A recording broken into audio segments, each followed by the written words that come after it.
Thank you for auditing the always positive new music review show hosted by a French professor who has reviewed Young Lean before, and I've reviewed Bladee before. I call him Bladee, sometimes he goes by Blade. But they did an album together called Psykos. I don't really know how to pronounce it. Psykos. I'm not sure if that's a Swedish spelling or just a funny spelling of the word psychos. And I'm going to continue my work on these two artists. Now, what's interesting is, I've worked on these two guys primarily from an outsider perspective. Like, I'm 46 years old, soon to be 47. I grew up, I'm sort of an old head hip-hop fan who grew up on Run DMC and Public Enemy and all that. And sort of those things combined makes me an unlikely fan of these artists. So I think my last review of Bladee, I did sort of like a parent's guide, or maybe I did that for Young Lean. I just kind of go through their work and try to provide some kind of larger context that might help other people my age or with my life experience relate to these artists, because these artists are incredibly important to the people who like them. They have a very direct connection, a very spiritual connection, something that goes beyond simply, this is a band I like, and much more into, this is how I feel.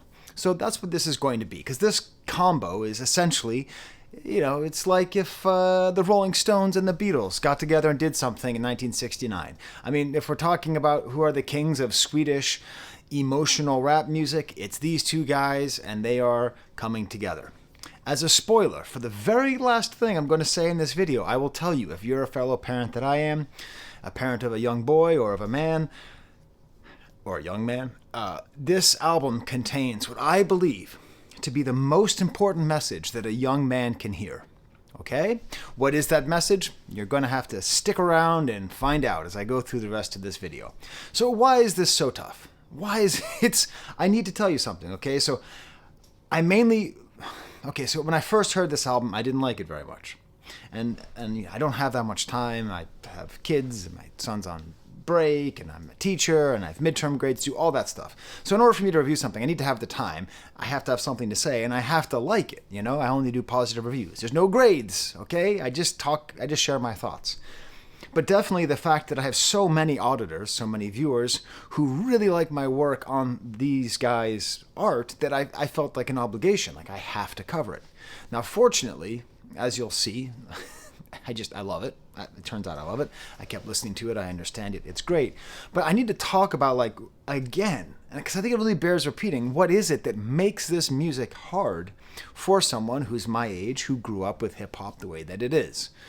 The term that I use all the time, and I do this in my class that I teach about hip-hop music and about rap culture, other way around. I also don't edit my videos. This is your first video of mine. I meant to say hip-hop culture and rap music is that all across the globe, it is the voice of the voiceless.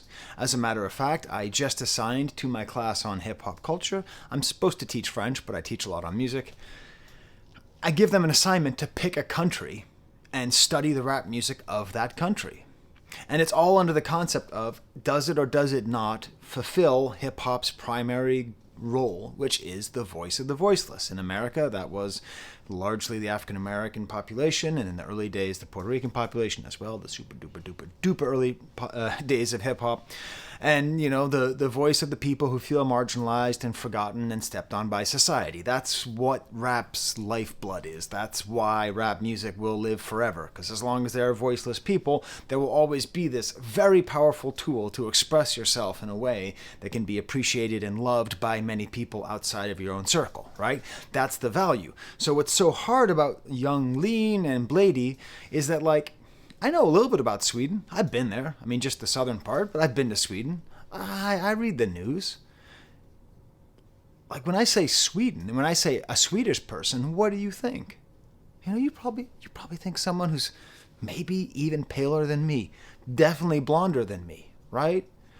25% of the population is not Swedish born. Okay? Or his parents are not Swedish born. Okay? Huge immigration population in Sweden. Talk about the voice of the voiceless. Many of them are non-Christian. The damn flag of the country is a cross. Okay? So when I think Swedish rap, let's go, I start thinking of rap like maybe you get in France or in England or most of the world, where the people who end up being voiceless in many of the older countries older than the United States or Canada, for example, those countries tend to have rap dominated by people who have recently immigrated. So I did a little bit of research, and oh my god, Swedish rappers are the worst at SEO, search engine optimization. I found one pretty good rap group called Muhammad Ali, which, Another one called a little bit more like pop style called Medina, Medina. I'll put links in the comment section, okay? In the description, because you won't find them, because there's like 1,000 groups with those names. And my very quick, and if you are an expert in Swedish rap, dear, please, mein Gott, please tell me more. Tell me who to find, because these artists are fine. But what you find is there's a lot of Swedish rap that comes from people who are the marginalized part of the society, who are a religion that is not as prominent, who might come from Syria or Iraq or many places like that, because Sweden has had a very at times very open policy towards migration and towards exile. So that's that. But you've never heard of that because it's all in Swedish. So already the fact that this music is in English already kind of lets me know, okay, these are people who have enough education, they can speak English with no accent, they can speak English better than most English people can, most Americans can, and they have that sort of access to power. And it's fascinating to me because, I love sports and I love rap music, and part of the reason why is that they're these competitive arenas where all of those forms of systematic oppression don't work. If you're a good enough rapper or you're a good enough athlete, society literally cannot take you down. They cannot keep you down. Who's the most famous Swedish person in the world? Zlatan Ibrahimovic. Okay? We're talking Bosnian, Croat, exile, grew up, whole thing, right? That's the most famous Swede in the world. And it's beautiful. Who's the most famous Belgian in the world? Stromae, right? That's just what can happen. So part of my hesitation towards listening to this music and loving it is that fact that these are not voiceless people. Even if we're talking just about Sweden itself, it's very complicated because the social network, the social safety net is so great. Taxes there are so high. And do you know what they get for high taxes? A high quality of life, okay? What if I told you you could pay a lot of taxes and live a better life? Hey, that's what they chose and that's what they did. So now that I have given you all the reasons why I don't want to listen to these guys, let me counter with, hey, shut up. Hey, shut up, Skye. Okay, so this isn't necessarily the voice of the voiceless, but hip-hop and rap can serve a different function. And that's what I had to get in my head. I had to allow the genre, the art form, to evolve to serve a different function. That is to serve an emotional function. A nearly purely emotional function. Almost like an emotional outlet. I mean, both these guys are, Young Lean is the leader of the Sad Boys. And Bladee is the leader of the Drain Gang, or a member of the Drain Gang. And it's all these people who are drained and sad. And hey, if you looked up the happiest places on Earth, it's not Disney World. I think it's actually technically Finland. But Sweden is always in the top 5 happiest places on Earth. So what do you do if you're sad, if you're a sad boy, and you live in one of the happiest places on Earth? What do you do if you have a state that supports you, if you are not in a marginalized group, if you are materially comfortable, and yet you still have all these feelings and you want to create? Well, back in the old days, you could have picked up a guitar and made rock and roll. These days, you might just get behind a drum machine and you might start rapping. Which makes them, in my opinion, the champions. Now, when I say champions, I don't mean the world's best. I mean in that term, I just saw Dune 2 last week. And there's a thing where sometimes, states or tribes would fight. And instead of going to war, they would elect one person to fight on their behalf. And that champion would fight against the champion of the other sect, the other tribe, the other country. And the winner of that battle would determine the winner of this war. I think Young Lean and Bladee are like champions for nerdy kids from relative material comfort. That's what I came up with, okay? Relative material comfort. I'm not saying rich. I'm not saying carefree. I'm saying relative to most mainstream underground rap artists, the material comfort that they come from is usually not comfort. It's material discomfort, meaning they don't have enough money, they don't have enough sources, they don't have enough access to education or access to jobs or connections or anything like that. So I think that's what Bladee and Young Lean are able to do. And they're not alone. I mean, I did that whole video on Quatica. I think Quatica serves the same function. And what's important is the audience for hip-hop has always consisted of a lot of kids who look like me and had my experience. I mean, I might have grown up listening to NWA, listening to the DOC. I might have grown up listening to Public Enemy and Biz Markie, but I was still just a white middle-class kid from relative material comfort, right? So I was listening to these people use this artistic form, but it was informing me of something. It wasn't reflecting how I felt.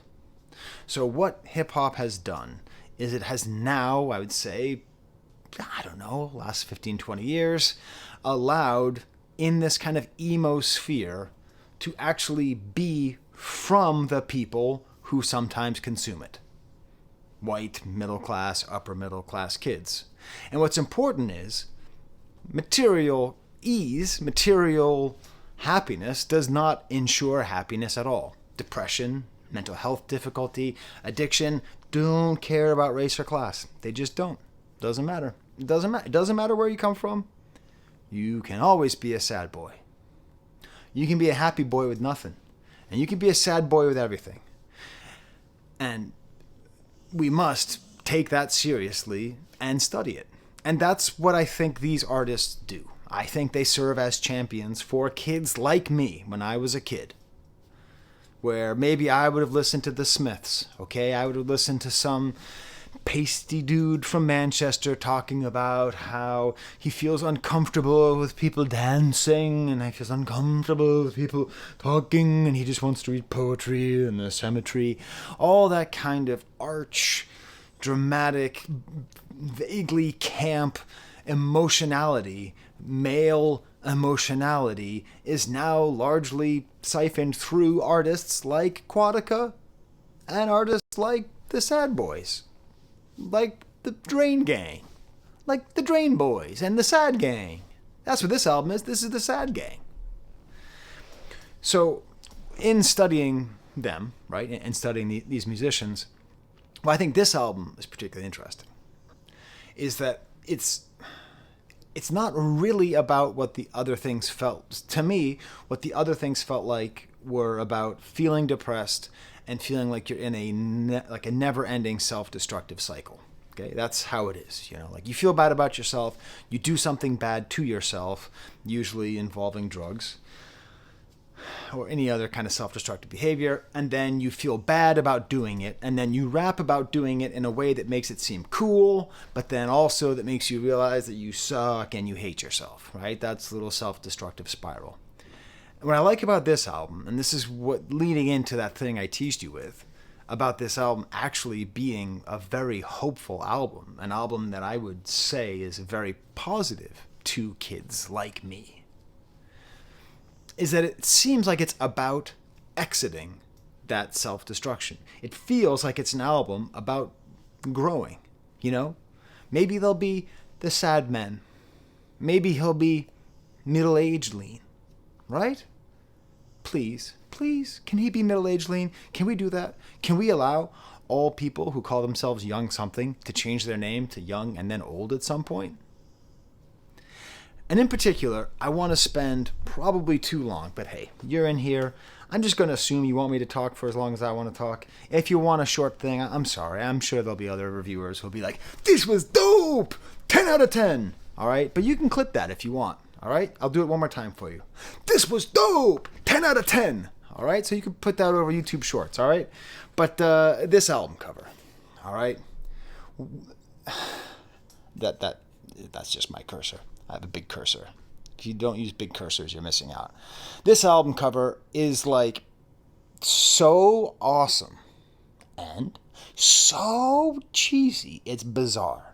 I mean, like, what is this clip art frog? Like, look at that fade on the corner with that blue. Like, what kind of Adobe Photoshop knockoff $10 free trial do we have going here with that image? And then this wild photo, like it's an actual photo of a telephone pole.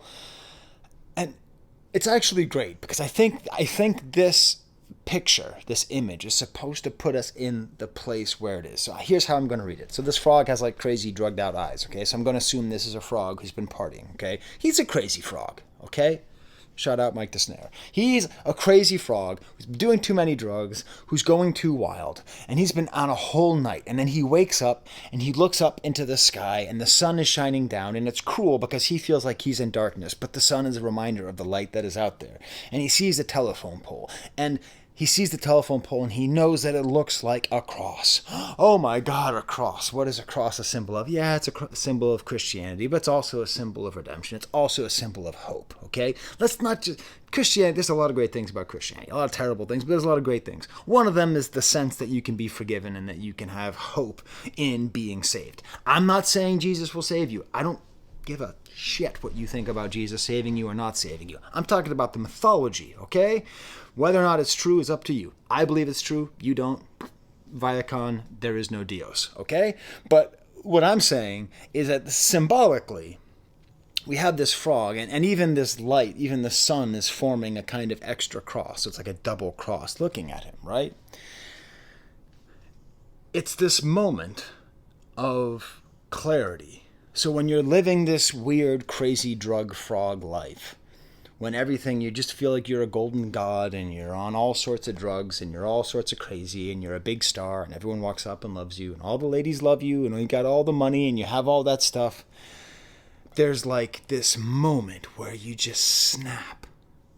And like, this is it. This is Saul on the way to Tarsus, okay? This is his... And I don't think that this frog is going to just start worshiping Jesus. At least I hope not. That'd be less interesting. I think what's more interesting is him realizing that like there are these bigger questions than his own search for filling the hole inside of him. There's more to life than just constantly consuming. There's some kind of spiritual ideal to which he can be aspiring, and it hangs above him, and it's both earthly. It's earthly because a telephone pole is earthly. It's just a way to communicate. It's the way that internet goes. It's the way that voice goes. It's the way that everything goes, right? It's a symbol of human baseness and our need to constantly communicate and do stuff, but at the same time, it represents this cross, which is this otherworldly symbol of forgiveness and sacrifice.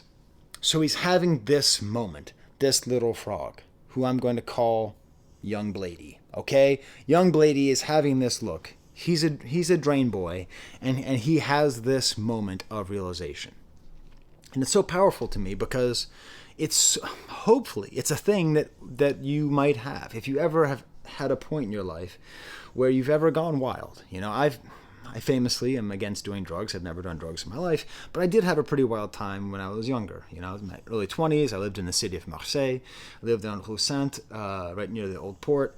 And I remember, you know, I partied a fair amount, just, drinking really, just kind of drinking, hanging out with my friends and kind of flirting too much, that kind of stuff. But I was pretty wild, for me at least, and sometimes I'd come back late at night to my apartment from a party or whatever it is, or whatever the kind of stuff is you do when you're 20. And I remember one time, 23, 24, I remember one time I went back and I stayed in this apartment where I'm pretty sure I was actually squatting, but I was just sending a check to some guy who didn't own the apartment. It was very, very sketchy. Marseille is a beautifully sketchy city. And in front of the door of my apartment, from the second that I moved in there was this broken down motor scooter. Like, someone just abandoned a motor scooter on like the third floor of an apartment building. It was just like, what is this thing doing here? And I saw it from the first time I moved in, and it didn't mean much. But one time I'm sitting there, I'm all blurry, drank too much pastis, had too many gitans, you know. And I'm sitting there, and I'm walking up, and I'm kind of blurry, and I'm like fuddling around with the door, and I see the scooter, and I'm just sort of like, oh shit, that's me.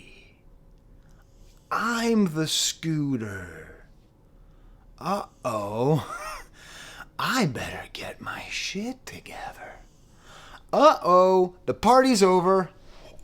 Damn it. Damn it. I just started the party. And the party is over. And this is the thing.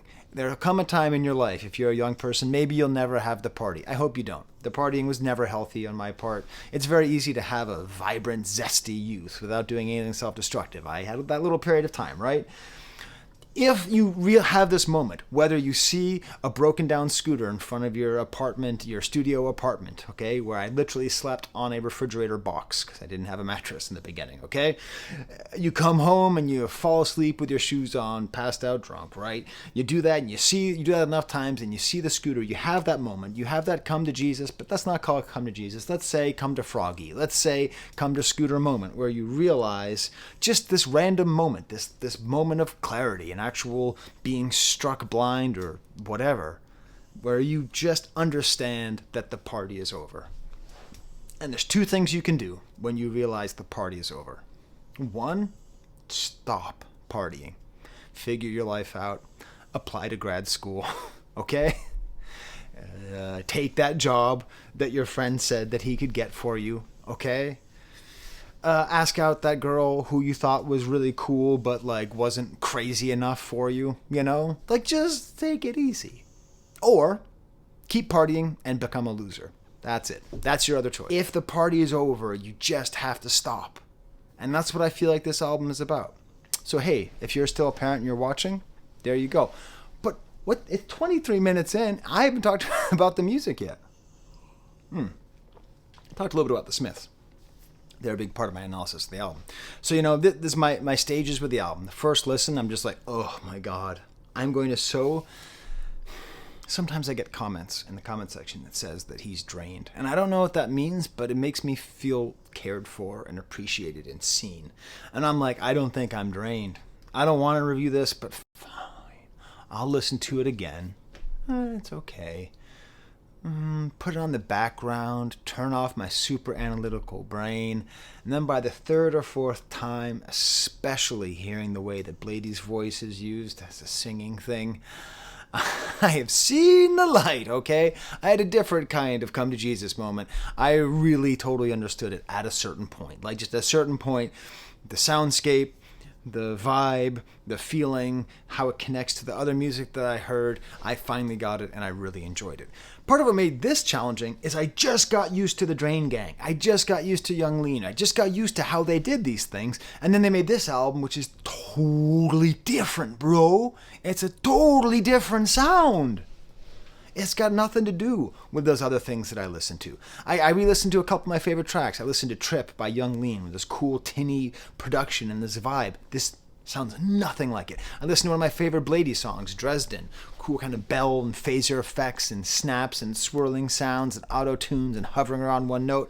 Nothing to do with that. It's because they took all of the Drain Gang producers, all of the Sad Boy producers, and just said, out. Sorry. Not going to do it. We're going to get Palmistry and Silent Skye. Silent Skye is the one nickname I never got. Silent Skye and Palmistry produce everything. And it's totally different. It's much more lush. There's like instruments on every song. Sometimes even orchestration on songs. At times it reminds me much more of The Cure and the Smiths than it does of anything rap related. So for that I'm going to go through the album song by song, giving examples of what makes it such an interesting and challenging 25 minutes. 25 minutes. Hey, I did it. I did it. I talked about the album for as long as the album is without even really talking about the album yet. But I think it's important. Okay? Actually, I'm a little bit warm in my little zip-up here. I always think I look Swedish when I wear this zip-up thing. True, when I lived in Marseille, people often thought I was Swedish. If you like this review, smash the like button, subscribe. I used to say don't hit the bell, but you can hit the bell if you wish, because I do live streams usually, like live chats when I premiere a video, and I'll be in the chat and you can ask me questions, and it's kind of a cool thing. There's a secret code. If you want me to like your comment, to heart your comment, do AVAA anywhere in your comment. That stands for awesome video as always, and I will go through and I will heart it. Okay? So, let's talk. My example song is going to be the first track, Coda. All right? At first I was so annoyed because I didn't have my goodwill. I didn't have my goodwill, so I hear this without goodwill. And I'm just like, oh, strings? Oh, so you play some strings, so I'm supposed to take you seriously now? Oh, so you're not just doing 808s, and you're not just doing synth stuff, so I'm supposed to take you seriously now? Is that what's up, Swedish people? Huh? But it's great. It's actually, that is such a bad take. That's a bad take, Skye. Common Professor Skye L. Okay? Do you know what's worse, by the way, than seeing someone say common Professor Skye L is when someone says uncommon Professor Skye W. If you ever want to diss a content creator, diss an artist, say that you liked it despite the fact they usually suck. But, these strings are really nice. Just like so sad and spacious. And what I love is that Young Lean starts rapping on here, and he's not rapping, he's just talking, and then he starts rhyming. I woke up on the border of chaos and order. Okay, I guess that's an internal rhyme. Vivid dreams and strange memories, jokester, a trickster, a romancer, I do this on my own. So just sort of like waking up about this place where he is, that moment of realization, that lack of clarity that frog has looking up at that cross in the middle of the morning in, I don't know, Malmo. Nowadays, it's all black and white like the keys of a piano. The world needs more color and love, but what do I know? Solid. Driving around the snow, I watch for potholes. I hear God talking, but is overshadowed by El Diablo. Kind of cheesy having this, random Spanish word thrown in there, but there's like the strings get louder, and then Bladee starts singing, and he's like a siren. Not like an angel, like a siren. I don't mean a siren like, I mean like a siren in the Odysseus, right? In the Odyssey. The idea of like someone on the rocks singing, and you're like, wow, look at that pretty lady, and then you crash into a rock and you stay there for 3 years, right? Have you read the Odyssey? It's awesome. And then Bladee starts actually still reminds me of Sigo Rios as well. He actually starts rapping, and when he starts rapping, he has this total resignation, a song for nothing as our secret ode to destruction, blinding, enshrined by grace in a world so strange. No one fucking cares. Do you see how intensely I just did that? That's not even close to how intensely Bladee did it. Bladee was just like, and then there's this space. No one fucking cares. Nothing reads. I said their English is better than most Americans or most British people. That's a beautiful way to describe the difficulty of understanding the world. Not only does no one care, but you can't make sense of it. It doesn't read, okay? It's like you're listening to someone talk and they say the most important thing you can do. Okay, and you're sitting there and you're like, I understood the first part, but what's the next part? Nothing reads. And just, oh my God. I took notes here. Wait a minute, maybe this isn't the low point on the album. Really feeling this vibe. And I love the way Bladee's voice, when he starts singing, interacts with these strings. And then Young Lean comes on, Dirty Drugs Since 13. I think it's just the fame. Sort of talking about his rise to fame and how that's messed him up and his history with addiction. And it's all together. Leads into the next track, Ghosts. Nice sad guitar playing single notes. This is maybe the most emo. This is actually the low point on the album. It's a fine song, but I don't know. Only you can glue my blue and broken, shattered, battered porcelain heart. It's kind of soft rock. I know the drums come in with a chorus. It's sort of kind of Linkin Parky, and I've never liked Linkin Park. But I do like that it ends with them just speaking in Swedish. really wish they would do an album in Swedish, but I understand commercial concerns. And then we get to Golden God. Now, Golden God is sort of, it's funny because there's actually a video for this. This feels to me like they knew the rest of the album was a little bit far out there, a little bit on the avant-garde-ometer. Where is the avant-garde-ometer for rap beats? Anyways, like they knew it would be a little bit far out there, so they had to make a video for this. Don't watch the video, by the way, if you have epilepsy. It's the two guys like sitting in front of a Hard Rock Cafe hotel, and it's literally half a second flashes the entire time of just them moving. But this song's great. It's got this upbeat drum machine, kind of like a Casio tinny drum machine, and then a real Johnny Marr style Smith's guitar line. It's just really nice. It's just a beautiful song. It talks about being, Porsche headlights, midnight feel like a golden god. Porsche headlights come out the center like a glowing frog. Going back to that frog, the god thing, the golden god thing is sorry, that's Bo snoring over there. If you hear the sound of someone snoring, that's my dog Bo. He's chilling over there. I'll show him at the end of the video. Scandinavians talking about golden gods makes me a little bit uncomfortable. There's a lot of sort of mythology, which was adopted by the National Socialist Party in Germany in the 30s. See if I can get not demonetized on that, about the sort of values of Norse golden gods, meaning having blonde hair and being tall and strong. So I don't think this song is making an appeal to that, but it put when I heard this, I got a little bit anxious. But fortunately, that's not the way that it is. Loaded up, golden cup with Jesus' blood. I've seen it all. 10 years, blood, sweat, and love. I'm standing tall. And then Bladee just hits you over the head. I'm ugly on the inside. I'm on a thin line. I'm in a bad place. My head is deep fried. Okay?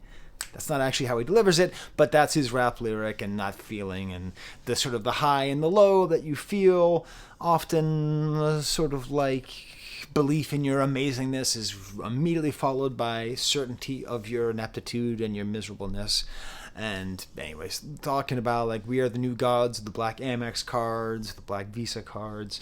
By the way, did you know that all of the black Visa cards and Amex cards was the idea of Jerry Seinfeld? What's the deal with Jerry Seinfeld coming up with banking instruments? It's true. Look it up. And the final words are really goofy. Raindrops, they drop down on the lost crown. There is a degree to which this band, English is their second language, and I know a fair number of Swedes. In my other hobby of collecting Star Wars, there's a lot of great Star Wars collectors who are from Sweden, and they speak perfect English, but every once in a while words might come across a little overemphasized or might sound a little bit off, and I appreciate that. I like that because that's a difference. They drop down on the lost crown has that kind of feeling. Then we get to Still, another high point, gentle pianos, sort of a serial killer chic lyrics. To kill and feel no remorse, to brutally apply force, to take away what is yours and leave your body a corpse. Okay. But the drums, when they come in, they're just so big and epic. And this whole production by Palmistry and Silent Me, just like really great stuff. Like loud and quiet, these drums in the background. It's almost like the PSK by Schoolie D beat. It has that kind of like ratty feeling to it. And there's this whole like young Lean comes in, his voice is like broken. You want to fly tonight, sense it in the air tonight. And then he just like says this whole thing without guitar. Where it's just guitar, like no drums, and let the seeds hit the dirt, let the trees cleanse the earth. I got the power to control, hear you through the boat, let the trees hit the dirt. And it's just this whole gigantic, expansive song. It's beautiful. Sold Out starts off with a soccer chant.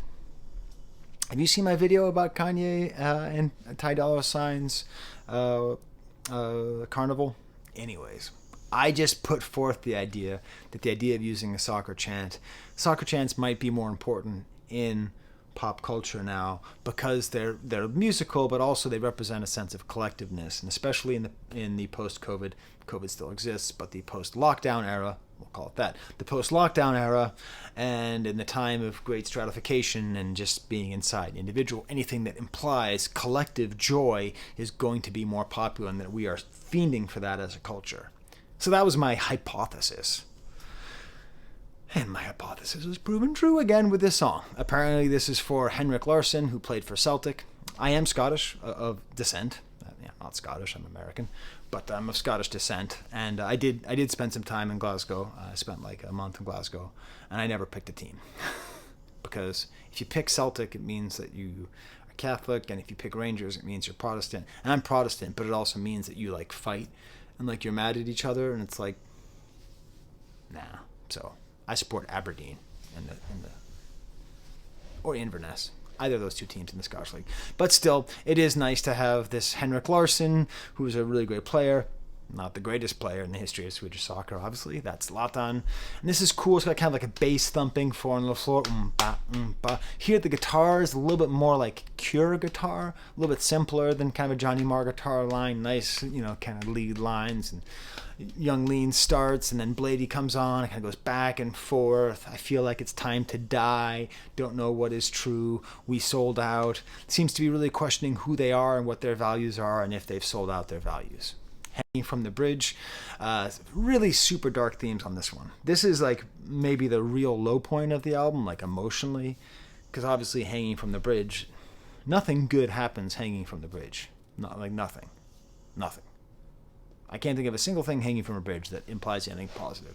It sounds like there's maybe some kind of drugs being done in the beginning. I don't know what those sounds are. I'm crawling, I'm fiending, I left nothing come between. But I love the development. There's like this cool thing with this kind of mallet sound that follows the words. The production is like oddly ambitious in this song. And this song in particular is really nice. I'm running, I'm leaving, disassociated symphony. And this goes back to, why do people do drugs? Why do they do drugs? There's lots of reasons. None of them are because it's fun. Sorry. You lose. Nope. It's fun. Nope. People don't do drugs because it's fun.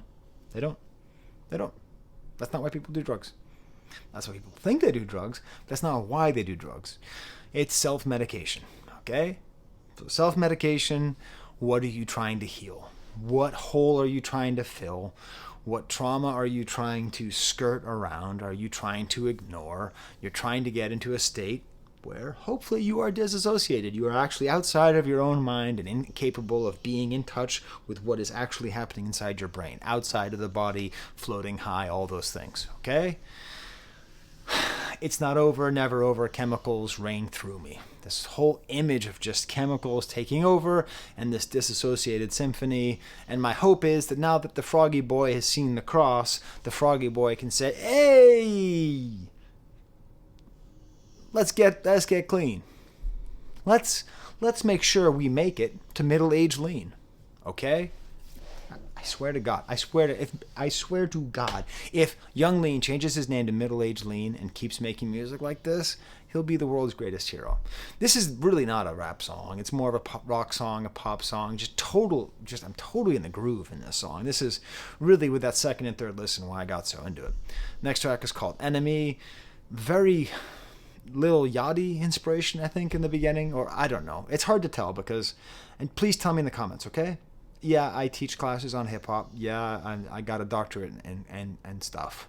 But, I don't know. I don't really understand the influence of Young Lean on modern-day hip-hop. I understand that he is very influential, and that even though he was influenced by a lot of the SoundCloud rappers, that he also influenced a lot of the SoundCloud rappers and the people who would follow them.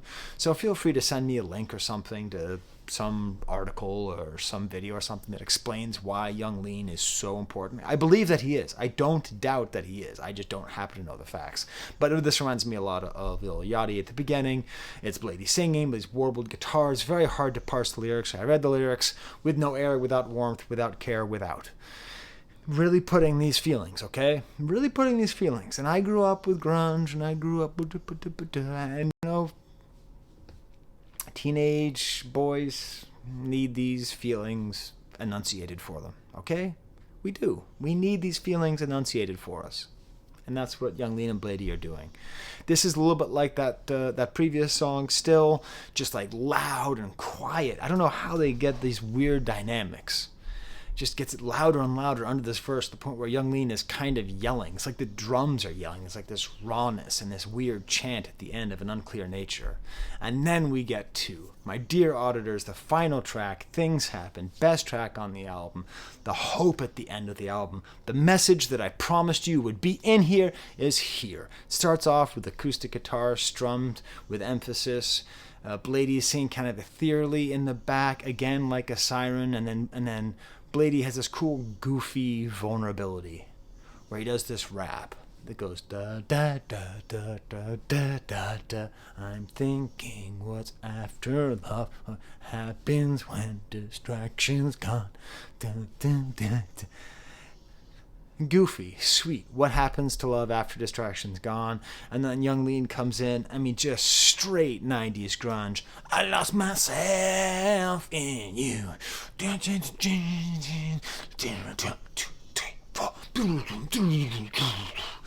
And then we get to the point, the best part of the whole album, which is the thesis, okay? Teach your sons the following words.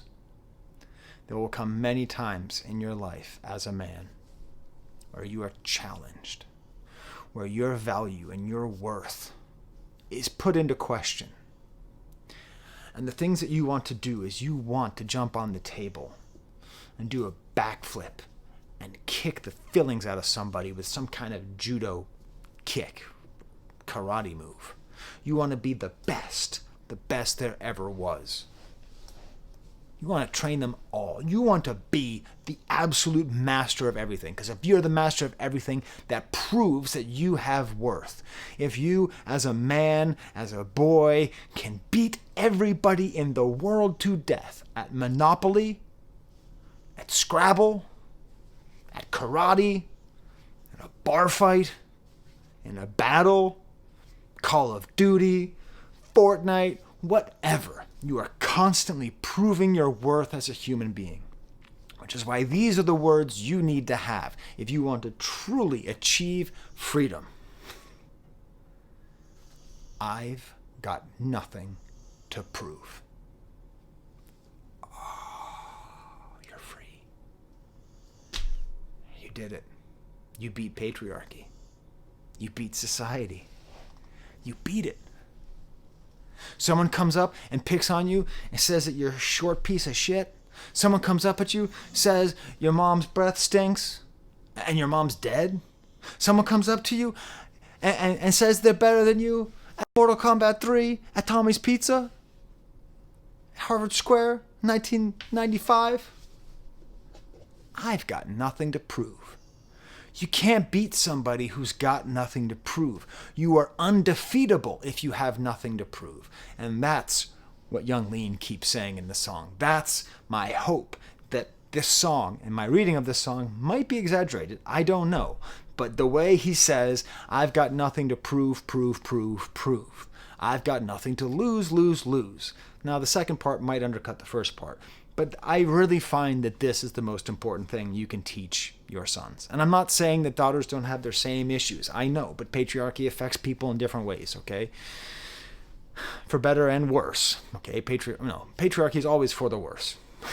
But it exerts itself differently on men and women. So if you can master the act of saying, I've got nothing to prove, next time someone challenges you, okay? This is terrible for anime, okay? Hey, someone says you're the best, but I'm the best. Yeah, all right. I got nothing to prove. You say you're the best? I believe you. I hope you work hard at it, huh? That's awesome. Don't you love this training that we've been doing? Are we just so lucky that we get to really try to master our skills? We're just so similar because we just love this thing so much. You don't have to go Super Saiyan or whatever it is the kids do. You don't have to Naruto One Piece. I don't know about anime. You don't have to do those things. I've got nothing to prove. Just let go. That's the end here, right? So I forgot this. I forgot my Patreon list. It's over here. So that's what I think is the great strength of this album. Is in that feeling of letting go and of having nothing to prove. And growing up and hopefully having the party be over. Now these are my Patreons. I actually just had a new deluxe LP Patreon just recently, so I wanted to shout out that person because they're supposed to be on that list over here, but I forgot to add them on there. And Patreons, Zane Koric. I don't know if you pronounce it like that way, but I'll pronounce it that way. So that they give me money so that I can buy music and so I can buy diapers as well. I did like a general, hey, does anyone want a shout out? Because anyone can get a shout out if I remember to ask. So I asked if anyone wanted a shout out for this video, and Jack Dyson said, yeah, I would like a shout out, please. So he's got one. Was it just him who wanted one? Let's see. I'm just checking my Patreon now. Yeah, so there you go. My new thing is I like to show you the dogs, so that way the Patreons don't get their names covered with the end cards. So there's, hi Bobo. How's it going, Bo? Hey, Toby. You want to say hi, Toby? You want to say hi? What a good boy. Oh, stretch. Oh, stretch. It's interesting, actually. My dogs are very different. Toby's always got something to prove. Bo has nothing to prove. All right. Until next time, tell me what your favorite song is on the album and all that stuff. All right. Till next time, here's the camera.